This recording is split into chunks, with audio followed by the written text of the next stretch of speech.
Even at an early age, George Hedges was an independent sort of lad. He grew up in the small downland village of Walton in Berkshire, where he was the elder son of local woodman James Hedges and wife Ellen.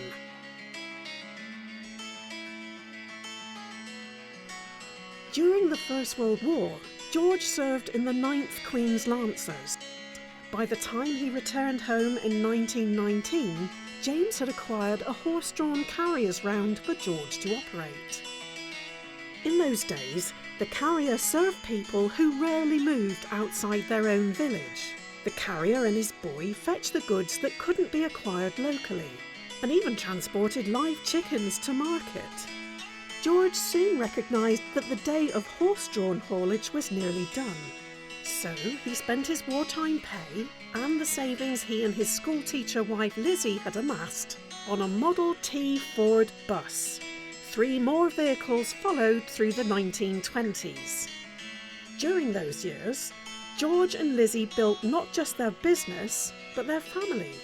Born in 1919, Alan was soon followed by Gordon, and then by Audrey, Colin and Olive.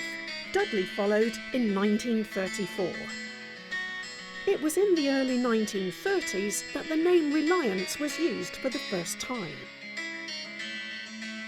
George took his business into the Newbury and District Cooperative in 1932, and then out again 2 years later, after a falling out on the board.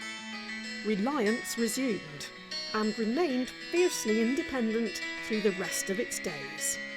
George remained a constant thorn in the flesh of Newbury and District, as he successfully built both his fleet and his customer following. In the 1940s, Reliance grew rapidly as the business responded to the needs of the war. At a time when women took over men's roles in local factories, the company provided the means of getting there. With spare parts increasingly difficult to obtain, the skills of its engineers were hugely tested on a fleet of 6 buses that struggled to cope.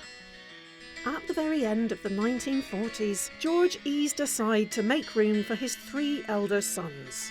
Alan as managing director, Colin in charge of logistics and planning, and Gordon looking after engineering. Alan and wife Jean celebrated the birth of their son, also Gordon, who was to play a key role in later years. The 1950s heralded the dawn of a new atomic era for Reliance, as AERE Harwell and AWRE Aldermaston each required battalions of workers to be delivered each day. The company also saw an opportunity to firmly establish itself in Newbury by opening a booking office in the wharf, which was then the local bus station. The swinging 60s saw a steady rise in car ownership, and with it a corresponding slow decline in the country buses across the UK.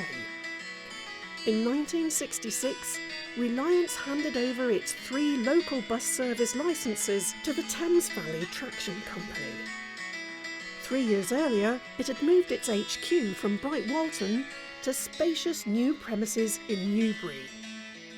With the focus now on private hire, excursions and express services, Reliance sailed through the 70s.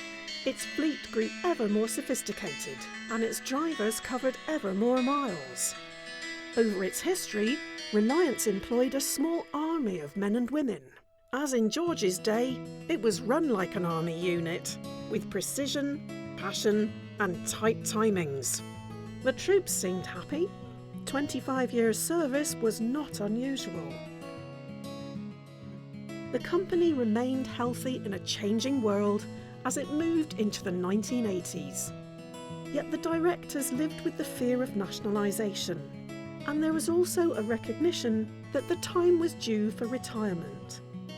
So it was that in 1985, Alan announced the company's planned closure at the end of the year.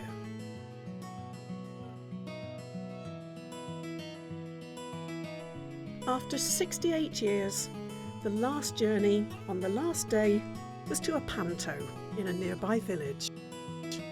the curtain finally came down on a bus company that had opened new horizons for several generations in its own little part of the world.